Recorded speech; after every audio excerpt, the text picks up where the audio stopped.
Alright, here's just a quick video about how to use Excel as your calculator. So when you want to calculate something, just type in, so first off, I can type in question 1, whatever it is I'm trying to solve here. And then whatever I'm trying to solve, just go to an empty cell and type in the equal sign, and then whatever it is you want to calculate.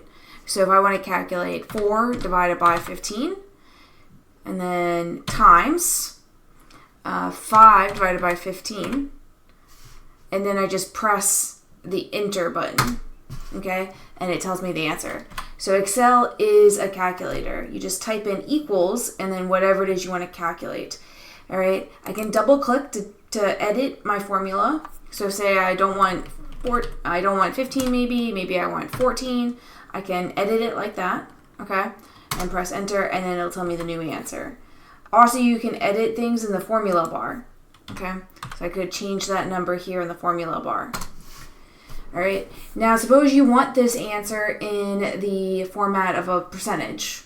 You can press this little percentage button, and you want more decimals. You can press these buttons here to get more decimals, okay? Say you want it in a fraction format. You can press this down button here to get more formats, and you see all these options here.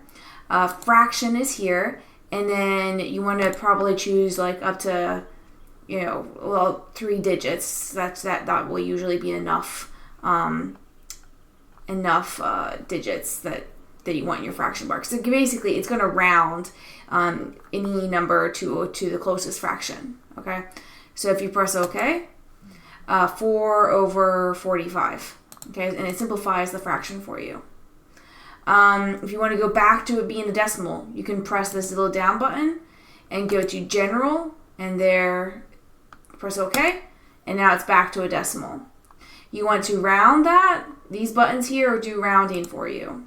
Okay, so moral of the story, please use Excel to do all your calculations for you. You don't have to do any calculations in this course on your own. Right? Excel is a calculator, and it's the calculator that I want you to be using. All right?